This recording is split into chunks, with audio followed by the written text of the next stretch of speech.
Okay, so good afternoon, everyone. Welcome to the first webinar in a series of webinars that are dealing with online readiness and online teaching. This webinar will cover writing objectives and assessments. I am Gabrielle Scala. I am the director of the Center for Teaching and Learning at John Tyler Community College. You heard the lovely voices of Terry Milroy, who put up the poll, and Paige Durham, who instructed you about what to do and how to ask questions in the chat. They are both going to be leading chat facilitation, as well as Aaron Mills from Lord Fairfax, and several other people, including Forrest Smith, whose name is generally top secret. So you've got lots of folks in the chat to help out and to answer your questions.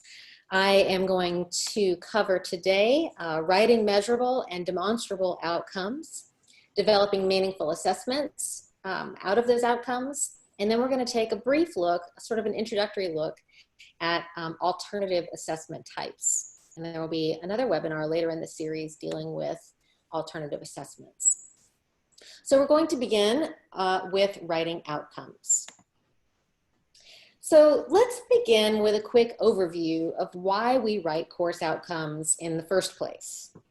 So outcome alignment begins well before we design our individual courses or assessments or instructional activities. In fact, faculty-driven outcomes generally come as the final piece of a much larger assessment strategy that's designed to evaluate the effectiveness of courses, of departments, of divisions, and entire institutions in how well they prepare students in any given degree program. And that evaluation results in data that can then be used to drive changes to curriculum, to course and program requirements, as well as to enable an institution to demonstrate its ability to effectively prepare students for the workforce or for more advanced learning. Outcomes at the institutional level tend to be very broadly stated, and they narrow, as you can see by this chart, they narrow as they move down. The closer we get to course outcomes, the more specific those outcomes tend to be. At the course level, learning outcomes should in some way align with broader outcomes written at the departmental or the program level. If you're writing outcomes for a general education course, then certainly you'd have at least one outcome aligned to the gen ed outcomes, right? Your course level outcomes should always inform and directly align with your planned instructional activities and assessments. They are, in the ideal scenario, what drive all planning in a particular course. Now, I know a lot of folks at VCCS have course outcomes sort of dictated or handed to them. You'll find these in your catalogs, from your department chairs, program chairs. What we can do with this webinar is think about modular level outcomes, or outcomes that meet those course outcomes. So when I'm referring to course outcomes here, I want us to think both in terms of the course and in terms of the individual module or instructional activities that you're planning to meet those course outcomes. So at their core, course learning outcomes articulate the knowledge and the skills that students should have mastered by the end of your course. They should be student-centered, they should be demonstrable, and they should be measurable. So those last two words are what sometimes trip folks up, so I want us to take a closer look at them. So measurable and demonstrable. Well-written learning outcomes are those that are both measurable, meaning that you are able to measure a student's mastery of the outcome, and they're demonstrable, meaning the students are able to demonstrate their mastery through some cognitive behavior. The most common error in writing learning outcomes stems from selecting a behavior, a cognitive behavior, that either cannot be measured or that students cannot demonstrate. So for an example, let's take a look at what we have here. So the first outcome reads, the student will understand the Civil War. So students will understand the Civil War is not a well-written outcome because it's not possible to measure a student's understanding of something, nor is it possible for a student to demonstrate her understanding. Instead, we should write, students will identify the underlying causes of the Civil War. In this outcome, we can both measure the student's ability to identify the causes of the Civil War, and the student can likewise demonstrate her ability to do so. Once we've considered our outcomes in terms of measurement and performance, we have to then also consider their level of rigor and prior learning, or scaffolding, you may be familiar with that term, that must be in place for a student to master that outcome. So let's think about scaffolding and Bloom's taxonomy. There are two primary educational theorists we turn to when thinking of how to develop measurable and demonstrable outcomes, and when thinking about aligning those outcomes to our course assessments. We think of Harold Bloom and we think of Norman Webb. So Bloom, in Bloom's taxonomy, he asks us to consider the intellectual behavior we are asking our students to demonstrate. And he divided that behavior into 6 levels, from the lowest cognitive order, a demonstration of basic knowledge or memorization, to the highest cognitive order, which would be, in Bloom's theory, original creation. Each level depicts a different step in cognitive rigor. Webb, on the other hand, asks us to evaluate the rigor of our assessments, or how we measure a student's mastery of an outcome. So Bloom's is looking at the demonstrate part of the outcome. How do students demonstrate it? Webb's theory is looking at the measurable part of the outcome. How do we measure it? All right, so keep those two things in mind. We're going to start by taking a look at how Bloom's taxonomy can help inform our approach to writing well-constructed learning outcomes. It's important to consider the expected level of intellectual behavior as it fits into not only the programmatic curriculum, but also the course level and content. For example, if you're teaching an introductory 100 level course, you would likely not begin the semester with the expectation that students would be able to apply, analyze, evaluate, or create using the course content, right? That's not what you would expect from students entering a 100 level course. However, if you're teaching a capstone course at the end of a student's program of study, you would have a much higher expectation of intellectual behavior for your students. Certainly, you would expect that they would have already mastered the lower levels of remember, understand, and apply, and you would, therefore, write course learning outcomes that reflect the level of intellectual behavior your students should be able to demonstrate at that particular course level. There are loads of great lists on the internet for specific intellectual behaviors that align to each level of Bloom's taxonomy. Here, I've given you just a few to consider as we get ready to practice drafting our own course learning outcomes. Before we start drafting, let's take a look at a well-constructed learning outcome and what parts, what belongs in a well-constructed outcome. So we're looking for 3 key elements. The first are the conditions under which the resulting behavior is to be performed. So you can see we've got 3 samples of outcomes here. So the first is the condition, that's in blue. Given a list of values in a company's assets and liabilities, or given a set of data, or using course notes and a Venn diagram template. So what are the conditions under which you're asking your student to perform or to demonstrate, to perform or demonstrate their mastery of the outcome? The second thing we're looking for is an observable or demonstrable behavior that is described in concrete terms. So that's going to be the yellow part, right? So the behavior we're asking students to perform is to construct a balance sheet, to calculate the standard deviation, or to compare and contrast the ideology and political characteristics of 2 early American presidents. So that is an observable and demonstrable behavior that we're asking for students to perform. And the third and final criterion, element of an outcome is the criterion, which shows how well the student can demonstrate mastery of the behavior. So this is the part that we often leave off when we're writing course outcomes. So let's take a look at the first one. So given a list and values of a company's assets and liabilities, that's the condition, the student will construct a balance sheet. That's the cognitive behavior we're asking them to perform with 90% of the correct asset values. That last part, that last piece, the criterion, is what we determine students should be able to do, at what level they should be able to perform that cognitive behavior in order to demonstrate mastery. It doesn't have to be 100%, right? If for example, this were an outcome in a 100 level introductory course, then that 90% might actually only be 50%. And 50% might be an appropriate criterion for that level of course, for that particular activity to demonstrate mastery, because we're not expecting students to have mastered it 100% in a 100 level course.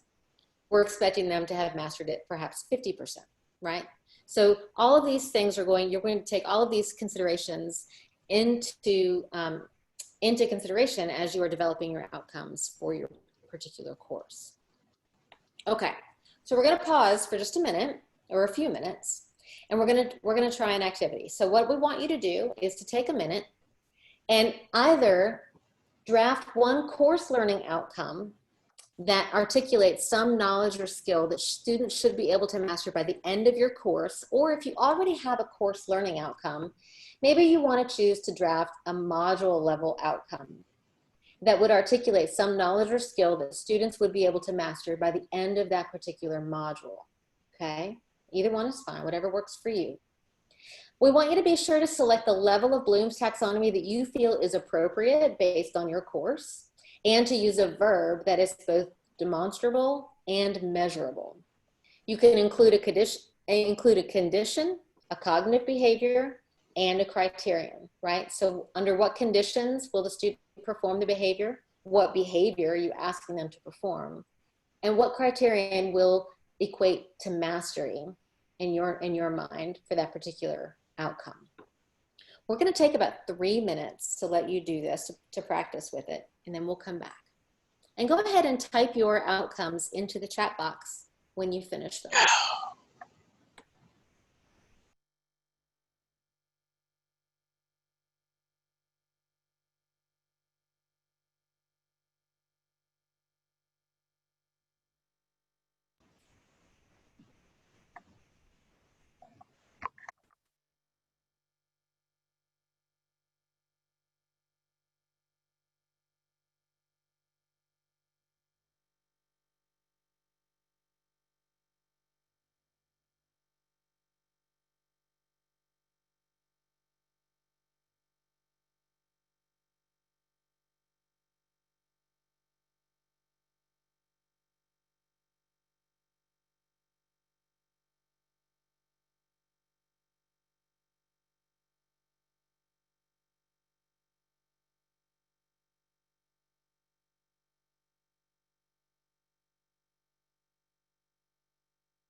Gabriel, could you go back one slide, please?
Okay, so if you've shared your outcome, that's awesome. No need for everyone to. I realize that after I said that we have well over 200 people in this webinar. So maybe we don't need all of them to be shared, but certainly if you want to share, you should feel free to do so. Okay, so that was fairly brief. 3 minutes isn't a ton of time to develop an outcome, but it gives you a little bit of time to start playing and start thinking along these lines. So now that we know exactly what our outcome is, or we have a pretty good draft of what our outcome is, and we know what students must be able to do or perform in order to demonstrate mastery of that outcome, we now have a clear path towards scaffolding our instruction and our instructional activities, as well as developing meaningful assessments that we will use to measure the student's mastery of that outcome. So let's take a closer look at how Bloom and Webb can help inform that process. So remember, Bloom's taxonomy helps us to assess and scaffold our instruction. We will know that our instruction is effective when students can demonstrate a certain level of mastery, right? So in this way, Bloom's taxonomy requires that students master the lower levels of cognition before moving on to the next. And this is what we mean when we talk about scaffolding, when we use the word scaffolding. If you think of the scaffolding that's used to construct very tall buildings, right? You have to climb from one level to the next, and that's how you get to the top. And Bloom's taxonomy is all about scaffolding your instruction. So we make sure that students have mastered the lower levels, they've climbed up to the lower levels, and then they go from remember to understand, to apply, and slowly but surely we instruct them and they work their way up to the highest cognitive behavior, which is creation. So if, for example, the objective is to have students use a mathematical formula, that's application, right? The student must first be able to identify that formula and its basic purpose, which is to remember and understand.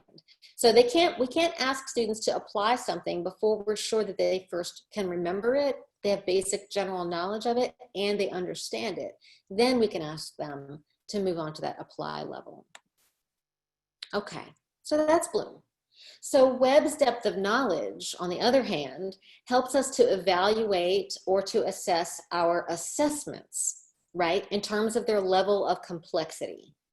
This framework consists of 4 levels, level 1 being the simplest and level 4 being the most complex. So we're still moving up in steps, right? In the same example that we just used of using a mathematical formula to solve a problem, when we apply Webb's depth of knowledge to the assessment, we can see that it's actually quite complex.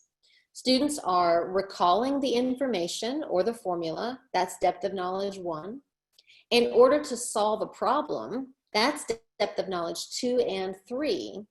And depending on the complexity of the problem to be solved, the learning might even transition into depth of knowledge 4, which is augmentation, or extending that knowledge into real world contexts. So let's take a look at how we might develop a range of assessments for the same outcome, depending on our desired depth of knowledge. Okay, so remember what we're doing here now. First, we looked at Bloom's taxonomy, and that's all about instruction, okay? How do we select our instructional activities? How do we plan our instruction? Now we're looking at our assessments. How are we going to assess our students' mastery of those outcomes?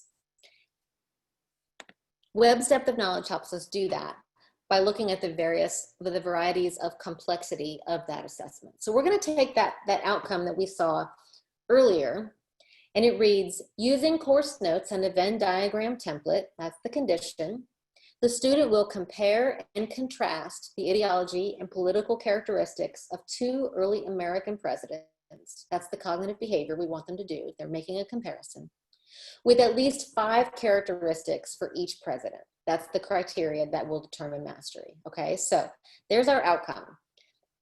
At the lowest level of complexity, we can simply assess a student's ability to recall and organize information. And if that's what we want, all right, let's say we're in a 100 level course this is the very first time where they're being exposed to this content. So we want a fairly simple assessment in terms of complexity. So depth of knowledge 1, acquired knowledge, says recall and reproduction, remembering facts or defining a procedure. The assessment might read, hey, students, create a Venn diagram in which you compare and contrast a minimum of 5 political characteristics of 2 early American presidents. This is a very simple assessment. Can they do it? Do they know 5 characteristics, and can they make a comparison of them? Okay. Let's say we want a slightly more complex assessment, right? If we wanted to make this slightly more complex, we might ask students to answer a question using that recalled knowledge. So in this instance, where do the president's ideologies overlap and diverge? That's the question we're asking students to answer. So we're just going to add on to this assessment.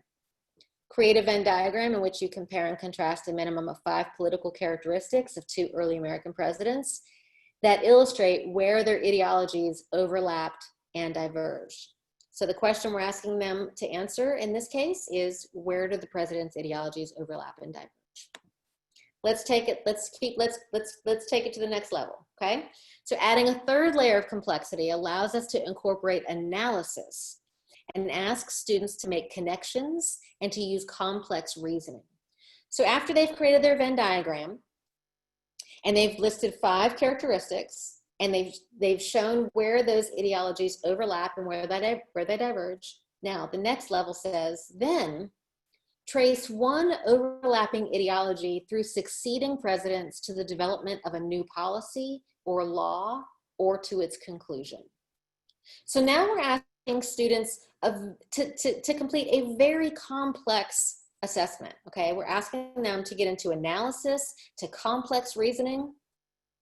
And at this point, we should have instructed them, right, through these various levels. So this would not be the kind of assessment we would give in a 100 level, here's an introduction to this content, right, kind of assessment. This would come probably much later in the course. And then let's take a look at the very highest level of complexity. So finally, if we wanted to add the highest level of complexity to our assessment, we might ask students to consider real-world applications of the learning. So here we're going to add a question.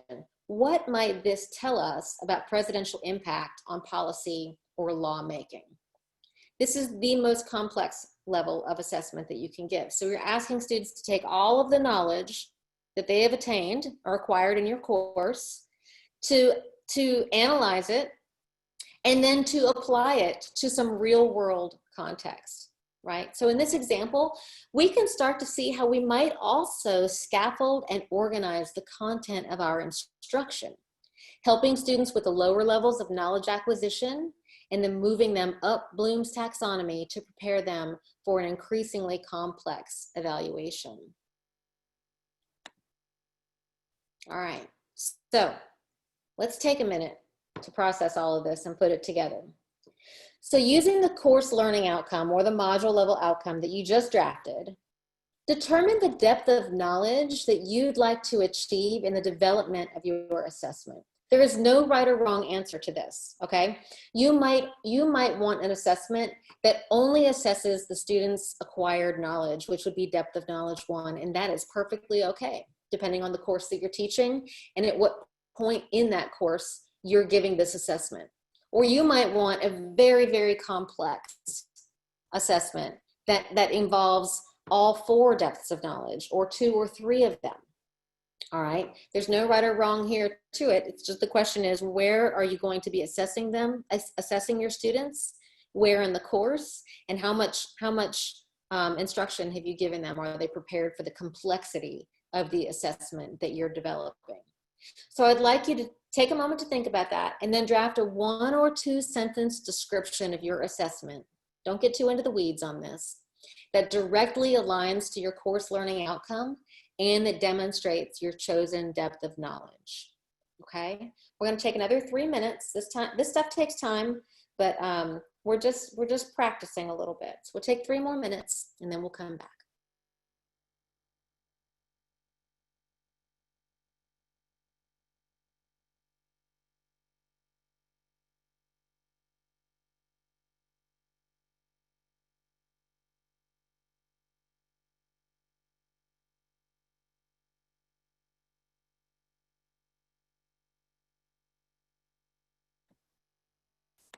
I'm actually going to step back one slide so you can see all 4 depths of knowledge listed here on the left, as well as an example of them on the right.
Folks, due to the number of people in this session, there are 350, please keep your questions only for the chat and save Gabriel's assignments for your own personal use.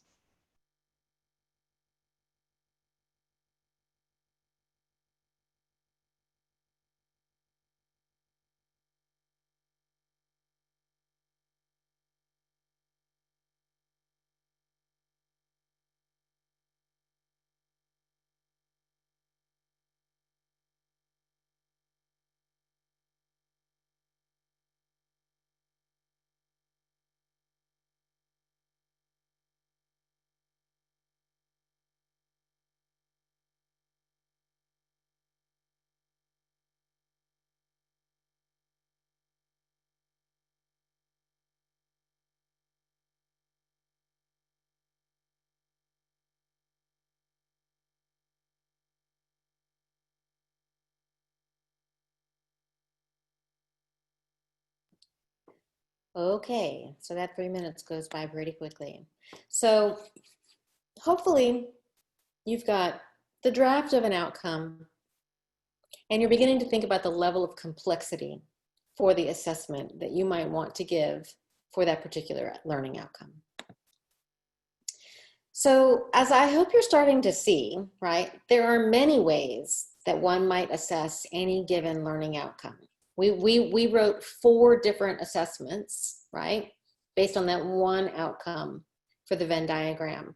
We created 4 different assessments at 4 different complexity levels.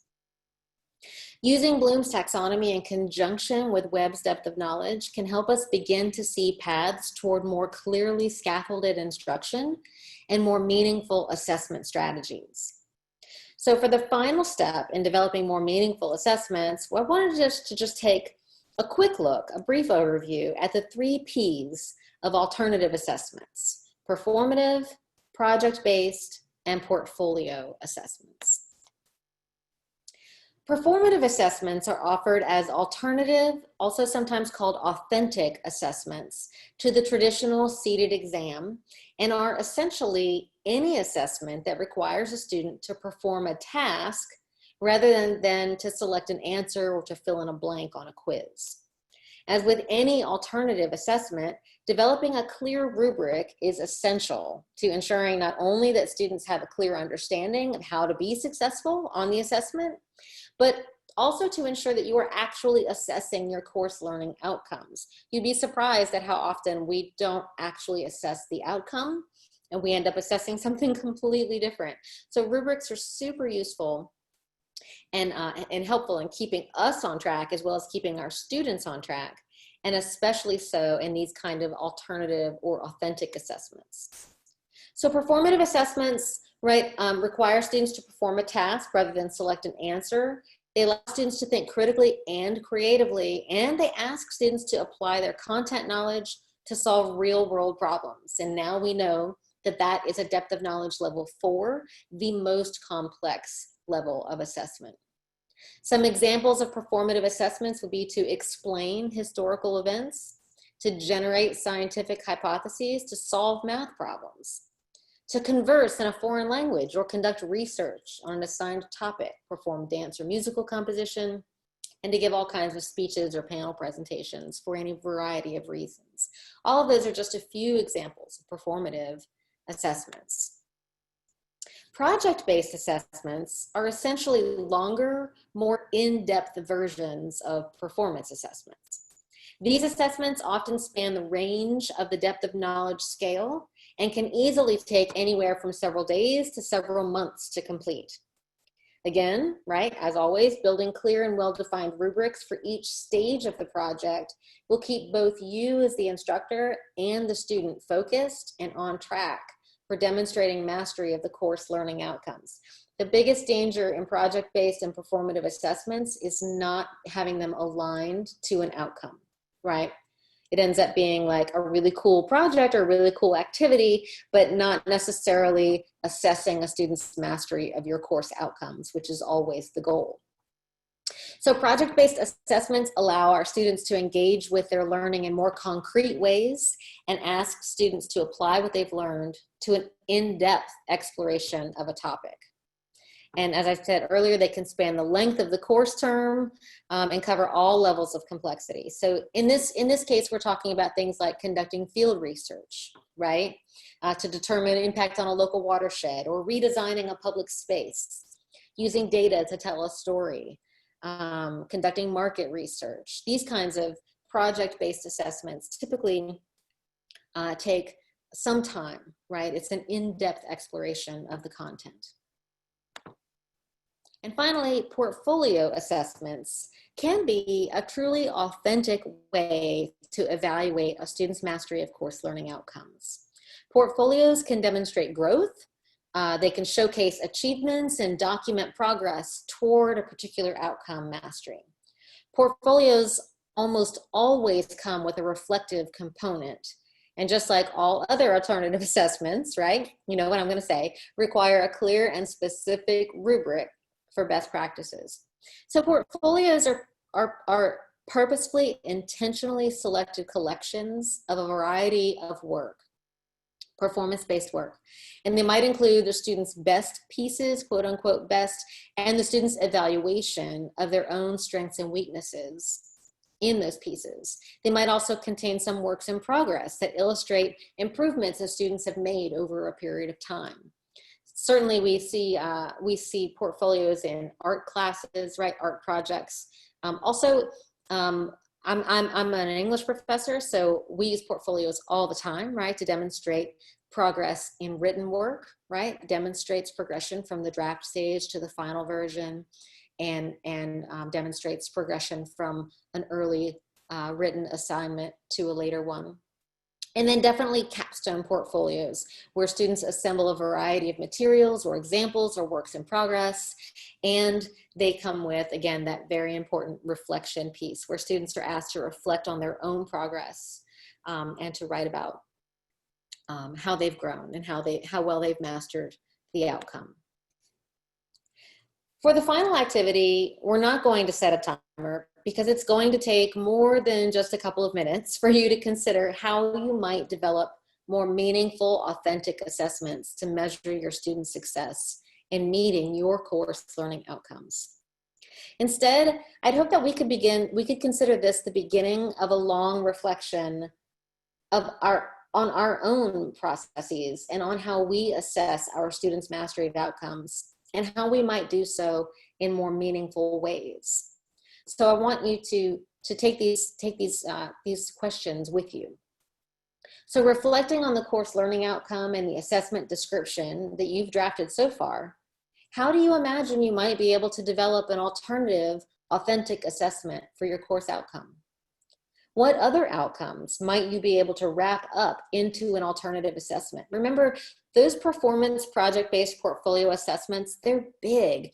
And so you can generally wrap multiple outcomes up into those assessments, if not all of the course outcomes. Sometimes you can even do that, depending on your outcomes.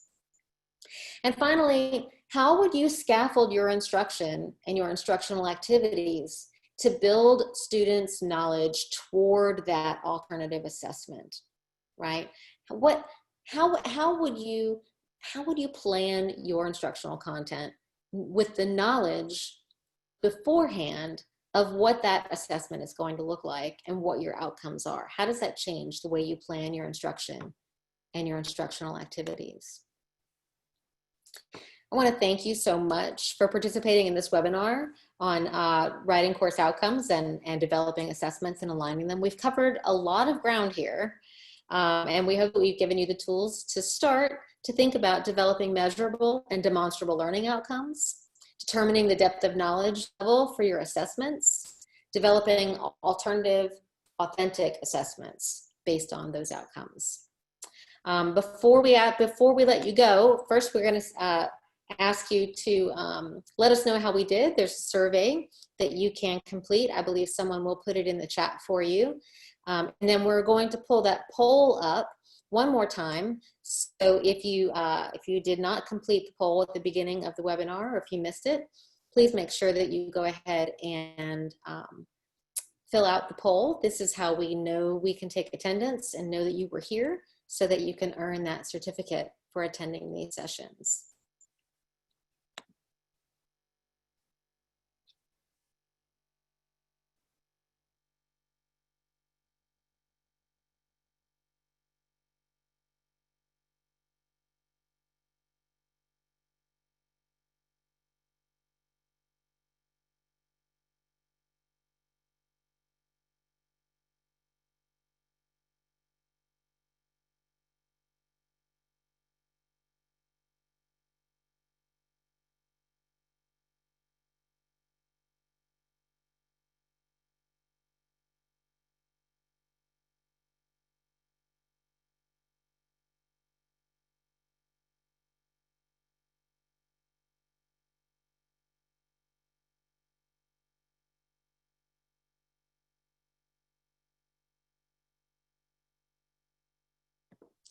Thank you so much for being here and being